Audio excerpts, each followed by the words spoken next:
The mahogany conference table gleamed under soft lighting as I sat quietly across from my daughter Amanda. Her Armani suit matched her cold demeanor perfectly.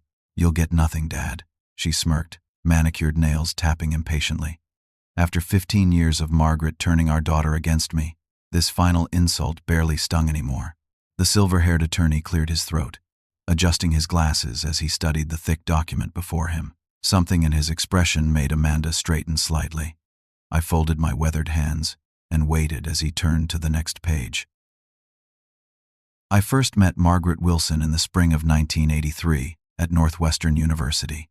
We were both attending a business seminar where I was presenting my theories on emerging market economics. I was 35 then, an associate professor with a reputation for innovative thinking that challenged conventional economic wisdom. Margaret was 28, brilliant and determined to make her mark in the male-dominated business world of that era.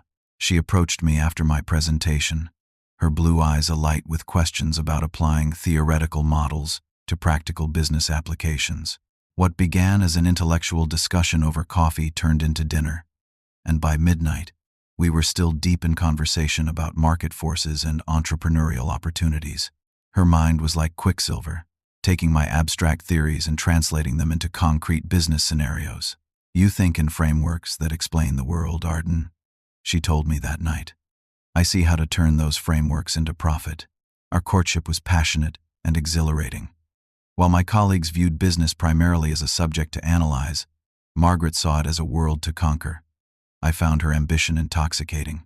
She found my academic perspectives refreshing after dealing with short-sighted executives focused only on quarterly results. We married in '85, moving into a small apartment near the university campus in Chicago. Those early years were magical. Our tiny kitchen table became our war room, covered in papers late into the night as we developed business models together.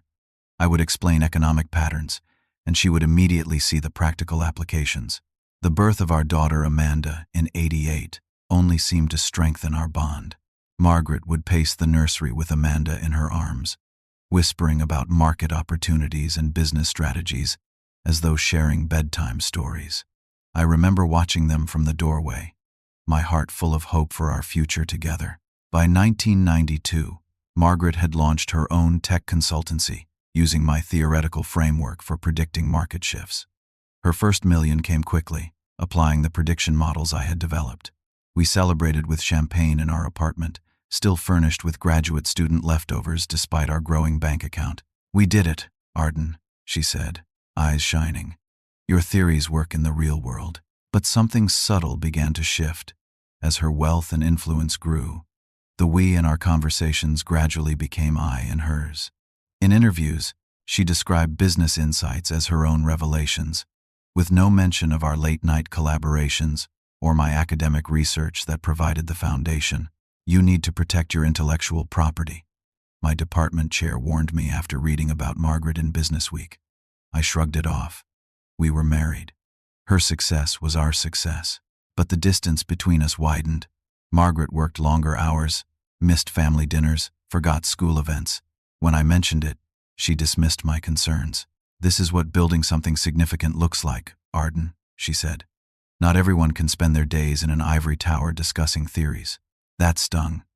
I loved teaching, loved watching students grasp complex concepts, loved the academic environment. I had published respected papers and won teaching awards. But in Margaret's eyes, my career choices became evidence of insufficient ambition rather than a different kind of success. Amanda was caught in the middle. During her childhood, she absorbed both my love of ideas and Margaret's drive for achievement. But as she entered her teens, the allure of her mother's wealth and power became increasingly apparent. Margaret made sure of it, taking Amanda on business trips to Paris and Tokyo, introducing her to celebrities and politicians, showing her a world of influence that my professor's salary could never match. By the time Amanda left for Harvard in 2006, she had clearly chosen her role model. I became the parent she had to explain to her friends. "My dad teaches economics," she would say with a small shrug, as though apologizing for my ordinariness. The divorce in 2008 was brutal. Margaret had assembled a legal team that turned our separation into a blood sport. painting me as an underachieving academic who had ridden on her coattails rather than the other way around. The settlement left me with minimal assets and wounded pride. But the greatest loss was Amanda, who was 20 then and fully aligned with her mother. 15 years passed. Margaret's company grew into a technology empire, valued at hundreds of millions. I continued teaching, finding solace in my students and research.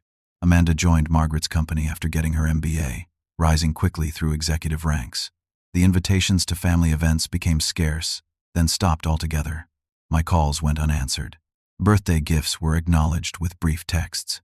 I became a footnote in their lives.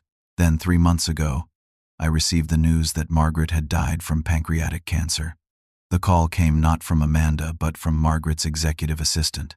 I sat in my faculty apartment that evening, surprised by my own grief for the woman who had systematically dismantled my relationship with our only child. Now, in this plush downtown law office, I found myself face to face with Amanda for the first time in years. At 35, she was the spitting image of Margaret at that age, down to the confident tilt of her chin and the slightly dismissive way she regarded me.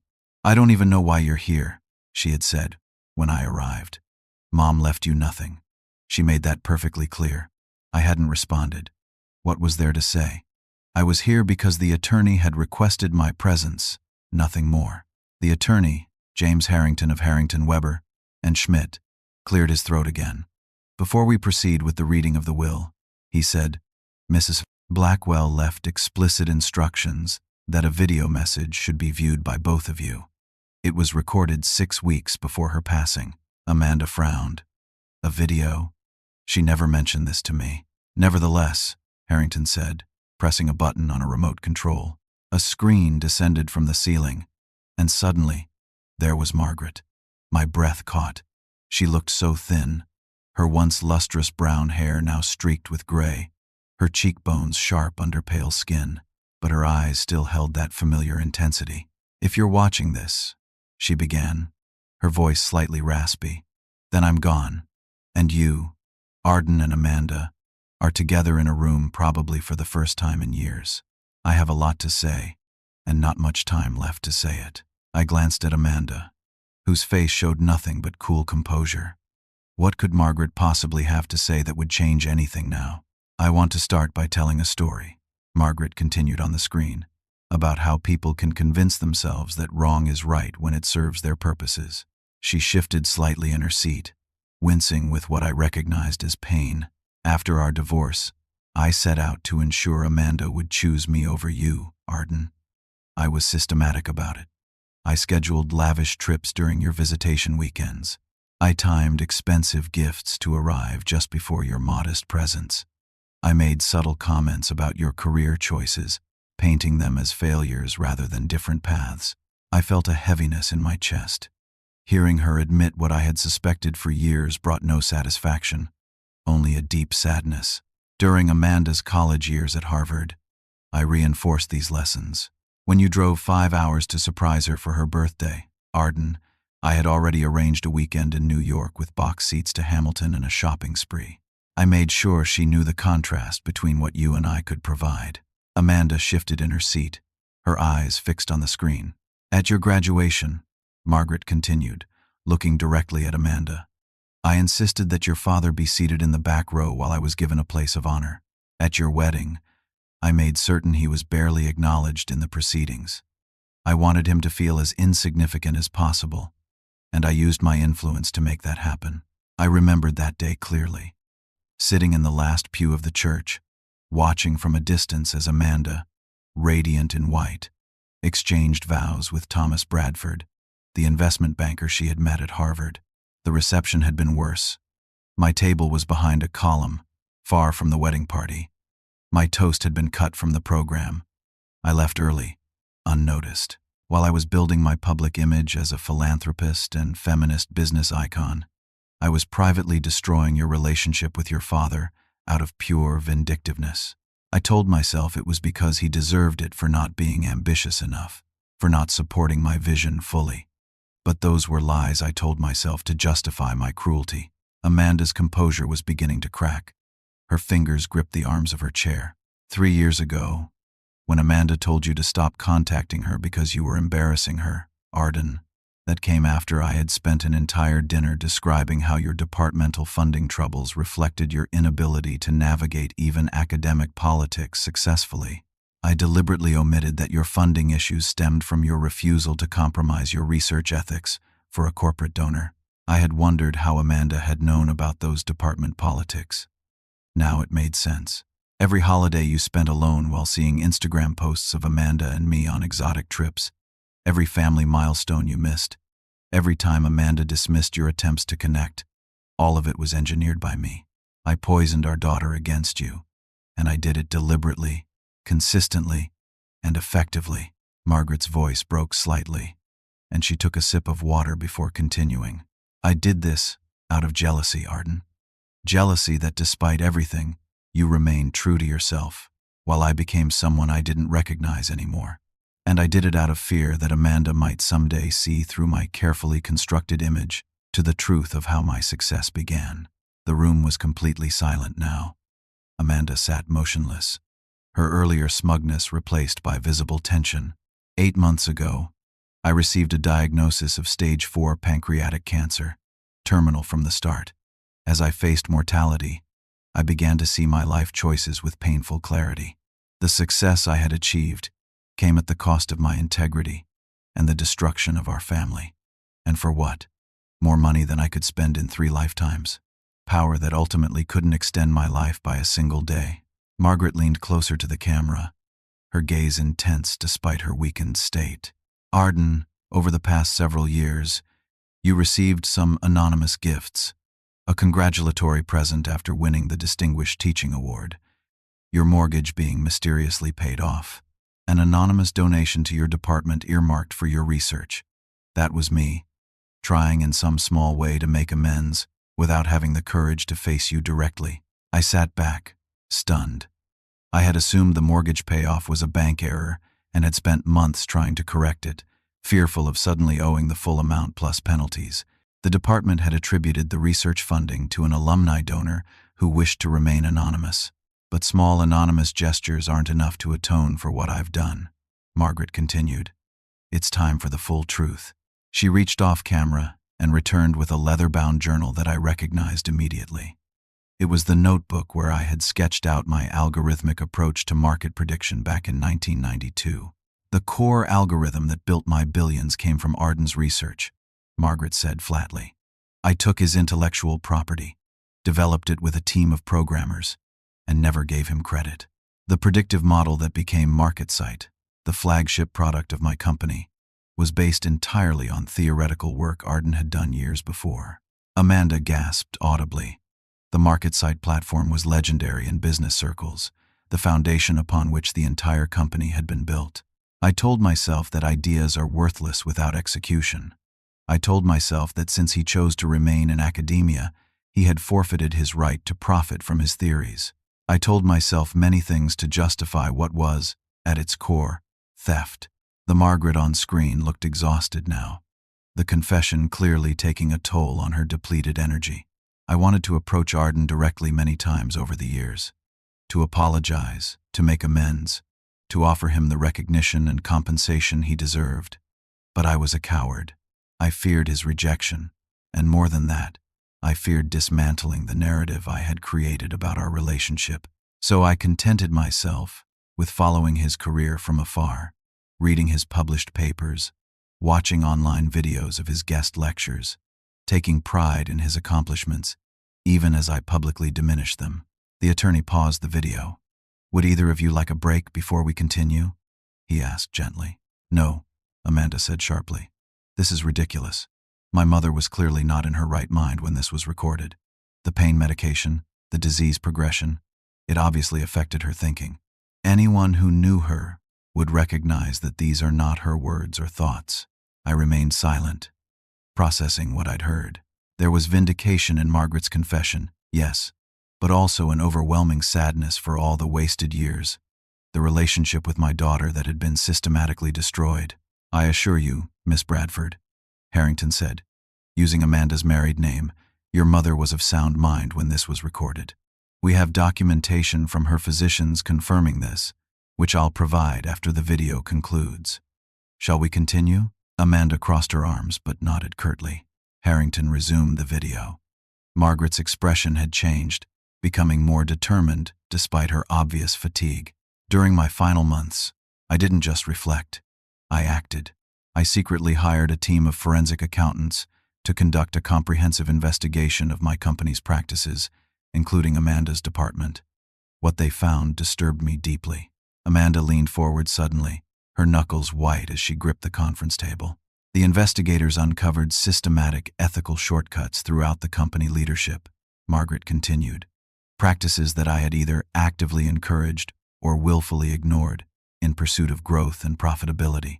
The full report is included with my legal documents, but there are specific findings I need to address. Margaret shuffled some papers before her, putting on reading glasses. First, regarding Amanda's career, I've allowed her to believe that her rapid rise through company ranks was based solely on merit. The truth is more complicated. I manipulated her path from the beginning, including bribing a Harvard admissions officer to ensure her acceptance despite her test scores falling short of requirements. Amanda made a small sound of protest. I kept my eyes on the screen, each revelation hitting me like a physical blow. Her executive position was similarly arranged. I created the role specifically for her and pressured the board to approve it despite concerns about her qualifications. I had her work secretly reviewed and corrected by senior staff to maintain the illusion of competence during her early years with the company. That's a lie, Amanda snapped at the screen. I earned everything I achieved. Amanda believed she was succeeding on her own merits, and I encouraged that belief, Margaret continued as if in direct response. I wanted her to have the confidence I had lacked early in my career, but in giving her everything without the struggle of earning it, I failed her profoundly. I created entitlement instead of capability. I watched my daughter's face flush with anger and embarrassment. Despite everything, I felt a surge of protective instinct. No parent wants to see their child humiliated, even one who has rejected them. But there's something more serious that the investigation uncovered, Margaret said, her voice growing firmer. Over the past 3 years, Amanda has systematically embezzled company funds through a complex scheme involving inflated vendor contracts and kickbacks. The total amount diverted exceeds $15 million. The air seemed to leave the room entirely. Amanda froze, her expression shifting from anger to unmistakable panic. The evidence is comprehensive, Margaret continued.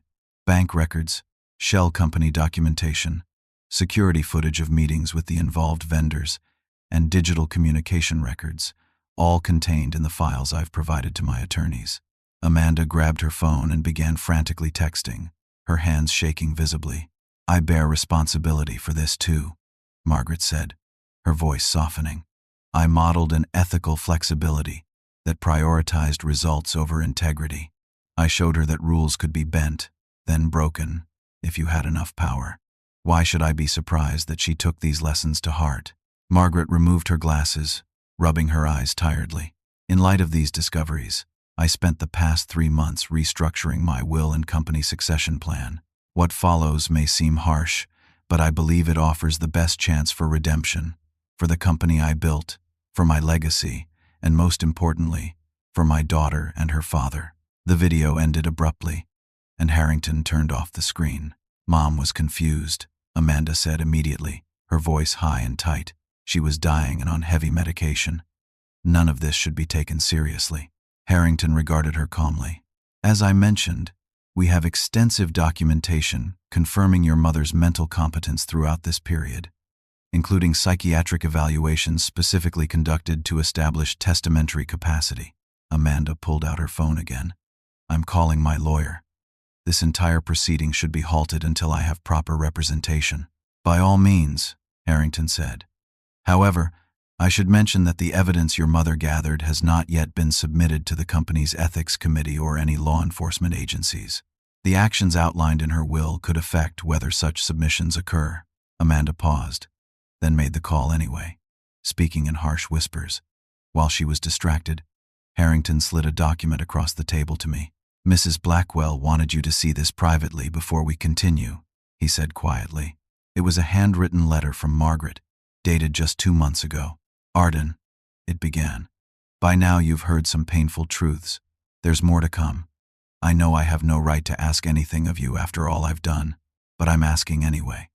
Help Amanda. She's lost, and it's my fault. Whatever you feel about me, she's still your daughter. Please try to save her from the consequences of my terrible parenting. Margaret. I folded the letter as Amanda finished her call. My lawyer will be here in 20 minutes, she announced. He advises we suspend until then. That's fine, Harrington said. But perhaps we should continue with the actual contents of the will while we wait.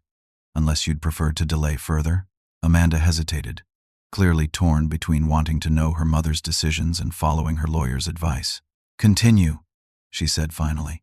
Harrington nodded and opened the thick document before him. I'll summarize the key points. First, Mrs. Blackwell's estate is substantially larger than public estimates suggest.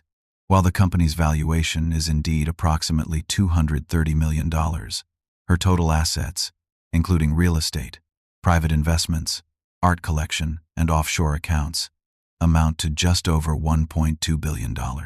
Amanda's eyes widened. Even I was shocked by the figure, having no idea Margaret had accumulated such wealth.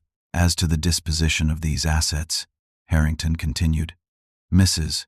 Blackwell has named Arden Reynolds as the primary inheritor of her business holdings, including controlling interest in Blackwell Technologies and all subsidiary companies. Amanda stood up so quickly her chair fell backward. That's impossible. She would never. Additionally, Harrington continued calmly, Mr. Beata V. Reynolds is to receive the Manhattan penthouse apartment, the Palm Beach estate, ownership of her art collection, and liquid assets totaling approximately $160 million. I sat in stunned silence. This made no sense. Margaret and I hadn't spoken directly in 15 years. Why would she leave me everything? This is clearly the result of undue influence, Amanda said, pacing now. He somehow got to her when she was vulnerable and manipulated her. Miss Bradford, Harrington said firmly, your mother's will includes sworn affidavits from her physicians, psychiatrist, and independent witnesses specifically addressing the question of undue influence. She anticipated this reaction. Then she was insane, Amanda insisted. No sane person would disinherit their only child in favor of an ex-spouse they despised. You haven't been disinherited entirely, Harrington said, turning a page. Your mother has established conditions under which you would receive a significant portion of the estate and maintain a role in the company. Amanda stopped pacing. What conditions? First, you must work directly alongside your father for a minimum of 2 years as he assumes control of the company. Second, you must complete a comprehensive ethics and business leadership program developed by your mother in consultation with ethics specialists. Third, you must cooperate fully with the company's investigation into financial irregularities and make restitution for any misappropriated funds. She can't be serious, Amanda said, her voice hollow.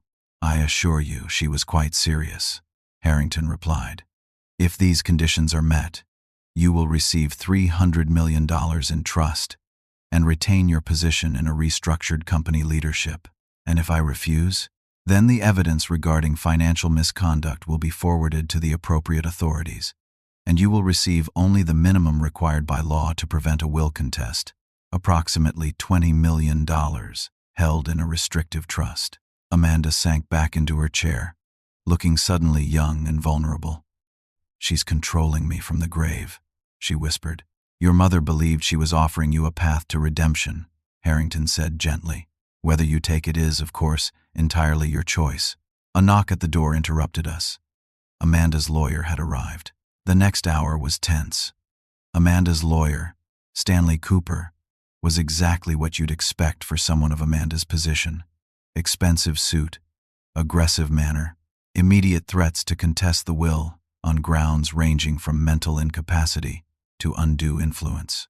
Harrington remained unflappable, producing document after document anticipating each objection. Medical evaluations, witness statements, video recordings of Margaret clearly stating her intentions and reasoning. It became increasingly clear that Margaret had spent her final months creating an airtight case for her unusual estate plan. My client needs time to consider her options, Cooper finally said, clearly recognizing the uphill battle they faced. Of course, Harrington agreed. However, there is additional information your client should consider before making any decisions. He retrieved another file and placed several documents on the table. These are portions of the forensic accounting report commissioned by Mrs. Blackwell. As you can see, they detail specific transactions, dates, amounts, and methods used to divert company funds. Similar documentation exists for all $15.3 million that Miss Bradford allegedly misappropriated. Cooper reviewed the papers, his expression growing increasingly grave. He leaned over to whisper in Amanda's ear. She shook her head vehemently, but he continued speaking in urgent, hushed tones. I watched my daughter, seeing beneath her polished exterior to the frightened woman facing serious consequences. Despite everything, my heart ached for her. I thought of Margaret's letter tucked in my pocket. Help, Amanda. Whatever you feel about me, she's still your daughter. May I have a moment alone with Amanda? I asked suddenly. Everyone looked surprised by this request. Absolutely not, Cooper began. But Amanda interrupted him. It's fine. Give us the room. 5 minutes. After the lawyers left, we sat in uncomfortable silence. Amanda wouldn't meet my eyes. Your mother contacted me 2 months ago, I said finally. She asked to see me at the hospital. This got her attention. You saw Mom before she died? She never said anything. She asked me not to tell you. It was the first time we'd spoken directly in 15 years. Amanda's expression hardened. So that's when you convinced her to change her will. I shook my head. I had no idea what she was planning. She asked for my forgiveness, Amanda. Said she was trying to make things right in whatever time she had left. And you just forgave her? After everything? I considered the question carefully. Forgiveness is complicated. I told her I appreciated her honesty, but that the person who needed to hear this truth was you, not me. Amanda looked away. She never said a word to me about any of this. She was afraid, I said softly. Afraid of losing the only relationship she had left. Afraid you couldn't love her if you knew the truth. So instead, she set up this elaborate posthumous revenge scheme. Amanda's voice cracked slightly. Humiliating me, threatening me with criminal charges, forcing me to work with you. I don't think it's about revenge, I said. I think, in her own way, she's trying to fix what she broke. Our family. We're not a family, Amanda said flatly. We haven't been for a long time. That's true, I acknowledged. And maybe we never will be again. But I'm still your father, and I don't want to see you in prison, Amanda. She finally looked directly at me. What are you saying? I'm saying I have no interest in running your mother's company. I'm a teacher, not a business executive. But I'm willing to fulfill the terms of the will if it keeps you out of legal trouble and gives us a chance to at least be civil to each other. Why would you do that after how I've treated you? Because you're my daughter, I said simply.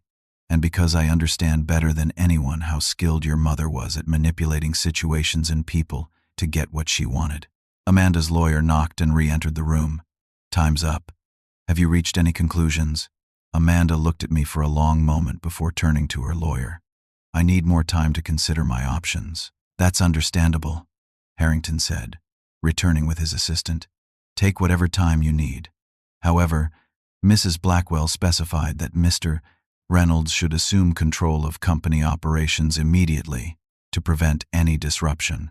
That won't be necessary, I said, surprising everyone. I'd like to propose an alternative arrangement that I believe honors Margaret's intentions while being more practical for everyone involved. Cooper narrowed his eyes. What kind of alternative arrangement? Since I received Margaret's letter, I've been doing some research, I explained, reaching into my briefcase for a folder. I've outlined a reorganization plan that would place company ownership in a family foundation with Amanda and me as equal trustees. You've been planning this? Amanda asked suspiciously. I've been preparing for the possibility, I clarified.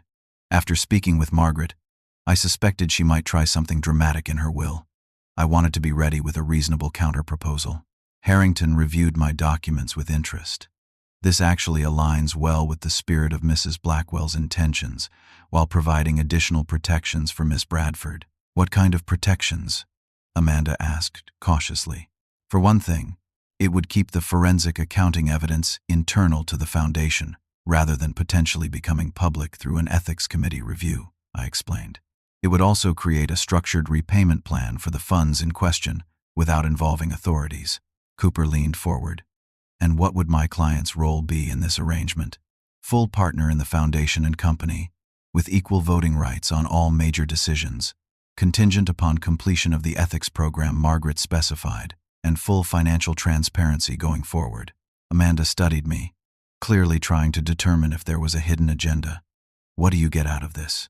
A chance to protect you from criminal charges. A role in preserving and improving the company that was built on my original research. And maybe, eventually, a civil relationship with my only child. The room fell silent as Amanda considered the proposal. Her lawyer whispered something to her, and she nodded slightly. I need assurances. This isn't some elaborate revenge plan, she said finally. I understand your suspicion, I replied. But revenge has never interested me, Amanda. If it had, I could have sued your mother years ago for intellectual property theft when she commercialized my algorithms.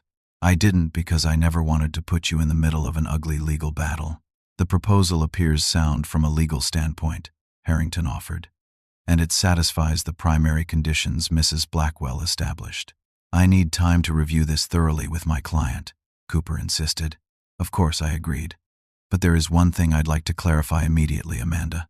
I turned to face my daughter directly. Did you take company funds as your mother alleged? The bluntness of the question seemed to catch her off guard. Cooper started to intervene, but Amanda raised her hand to stop him. Yes, she said quietly. Not all at once. It started small. Expenses I felt entitled to. Then larger amounts justified as investments that I never properly documented. It became easier each time. Her honesty surprised me. Thank you for telling the truth. Why does that matter to you? She asked. Because we can't build anything worthwhile on lies, I said. Your mother and I tried that, and look where it led us. Amanda glanced away, but not before I saw the shimmer of tears she was fighting to contain. I've spent 15 years being told you were a failure, she said, her voice unsteady. That you resented Mom's success. That you tried to take credit for her achievements. That you abandoned us because you couldn't handle her being more successful than you. None of that was true, I said gently. I'm beginning to see that, she admitted, but I don't know how to process what that means about my relationship with Mom, or who I've become because of those lies. We can figure that out together, I offered. If you're willing. Amanda looked at me for a long moment, then turned to Cooper. I'd like to accept my father's proposal, pending review of the details. Cooper seemed about to object, but saw something in her expression that made him reconsider. We'll review the documents thoroughly, he said instead. One more thing, Amanda added, looking at Harrington. Was there anything else in my mother's video? Anything she wanted me to know? Harrington hesitated. There is a personal message addressed specifically to you. Your mother requested it be viewed privately. I'd like to see it now, Amanda said firmly. Of course. Would you like to use my office? Amanda stood, then paused. Actually, I'd like my father to come with me. The request surprised everyone. Most of all me. Are you certain? Harrington asked. Yes, Amanda said. Whatever Mom had to say, I think we both should hear it. Harrington's private office was smaller but more personal than the conference room. Photographs of family, sailing trophies, and law school diplomas lined the walls. He set up the video on his computer, then discreetly left us alone. Margaret appeared on screen again, looking slightly more tired than in the previous recording. Amanda, she began softly, if you're watching this with your father, it means you've begun to make better choices than I did.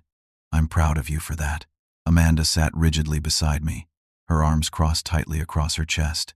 I know you're angry with me, Margaret continued. You have every right to be. I lied to you your entire life about who your father is, about his role in our success, about the kind of man he is. I did that out of my own insecurity and selfishness. She paused, taking a labored breath. The hardest part of dying isn't the pain or the indignity or even saying goodbye to everything I've built. It's knowing I won't be able to make things right with you and Arden. I won't get to see you rebuild what I destroyed. Margaret's composure cracked slightly, and she wiped away a tear. I don't deserve forgiveness from either of you, but I'm asking you, Amanda, to be braver than I was, to face the truth about yourself, about the company, about what you've done, to accept your father's help in becoming the person I know you can be.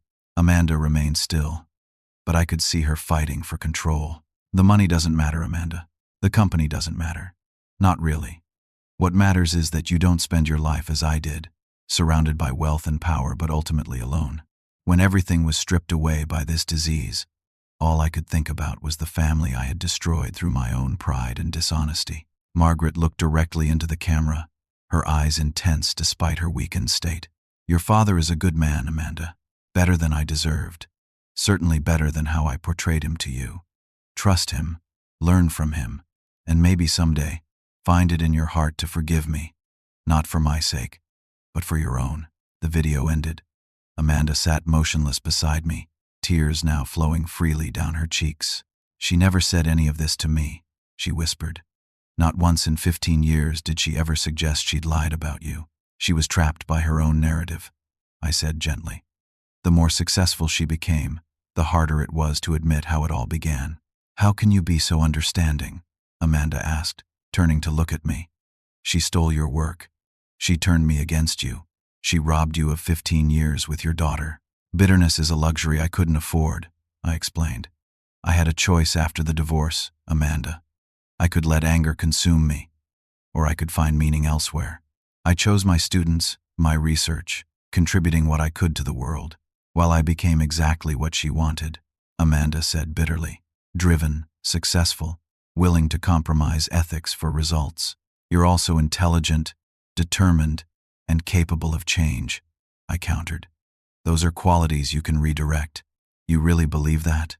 After everything I've done, the things I said to you over the years, I've never stopped believing in you, Amanda, I said honestly, even when you wanted nothing to do with me. She was quiet for a long moment, then took a deep breath. I want to accept your proposal, she said finally. Not because it keeps me out of prison, though I appreciate that part, but because I need to understand who I really am, without Mom's version of the truth controlling everything.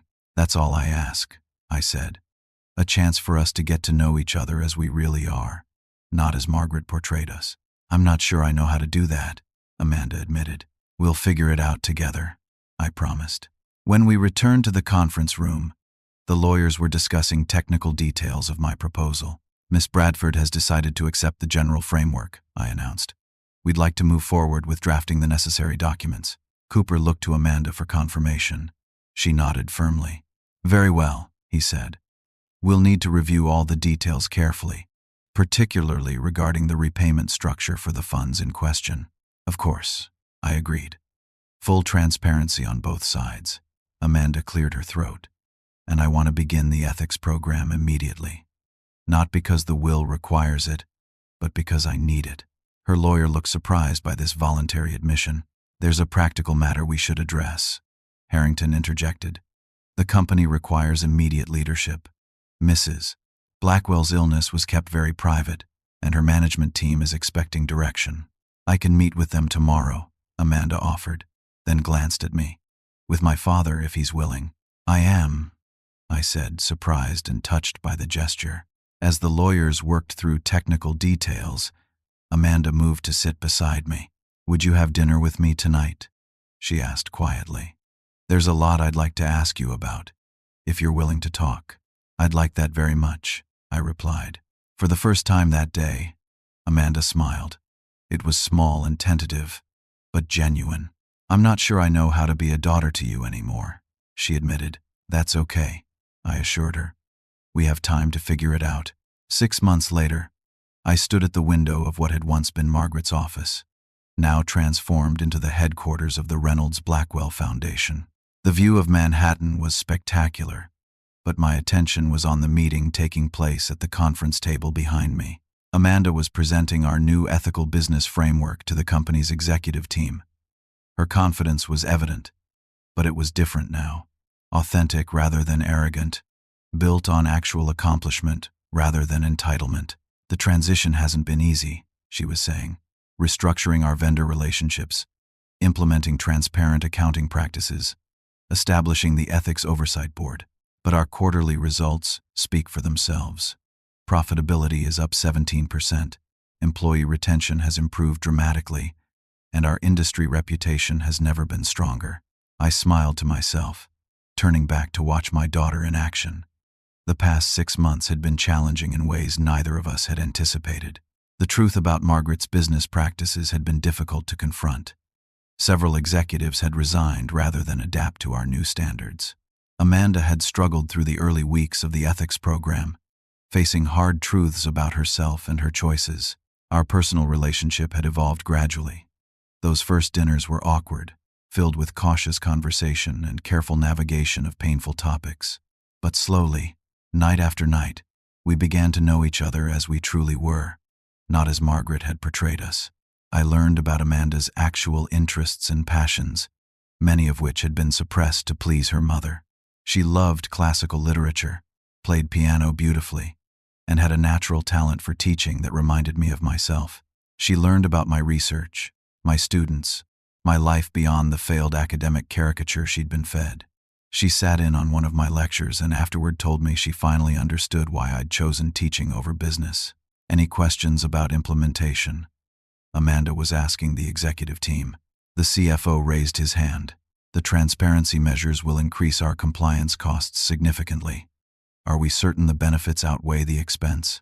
An excellent question, I interjected, moving to stand beside Amanda. We've projected the initial cost increase at approximately $3.4 million annually. However, our risk analysis shows potential savings of nearly $12 million in avoided litigation, regulatory penalties, and reputation damage. What my father means, Amanda added with a smile, is that doing the right thing is also good business. The meeting concluded, and as the executives filed out, Amanda turned to me. Ready for our next appointment? I nodded, gathering my notes. Together, we took the elevator to the lobby and walked 3 blocks to a small, unassuming Italian restaurant. I still can't believe this was where you and Mom first had dinner, Amanda said as we were seated at a corner table. It looked different then, I told her. Less upscale.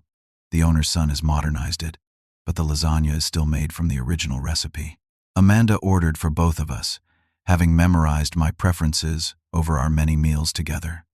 As we waited for our food, she grew contemplative. I've been thinking about Mom a lot lately, she said, trying to reconcile the person I thought I knew with who she really was. She was complicated, I acknowledged. Brilliant, driven, sometimes ruthless, but also capable of recognizing her mistakes, even if too late. Do you think she would approve of what we've done with the company? I considered the question carefully. I think the Margaret I first fell in love with would. The person she was before success changed her. That Margaret believed in innovation and excellence, but not at the cost of integrity. I wish I had known that version of her, Amanda said softly. You have parts of her in you, I told her. Her intelligence, her determination, but you're making different choices about how to use those gifts. Our food arrived, and the conversation shifted to upcoming foundation projects.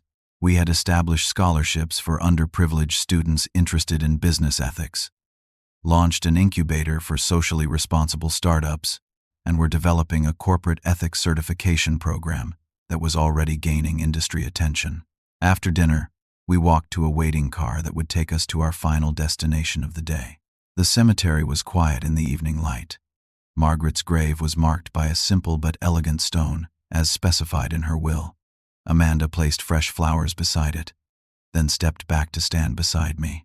I'm still angry with her sometimes, she admitted, for the lies, for the manipulation. But then I remember that without her choices, good and bad, I wouldn't be who I am today. And we wouldn't have found our way back to each other. Life rarely gives us simple villains and heroes, I said. Your mother was both in many ways. So am I, Amanda said thoughtfully. But I'm trying to be better. That's all any of us can do, I agreed. As we turned to leave, Amanda took my hand, a gesture that had once been unimaginable but now felt natural.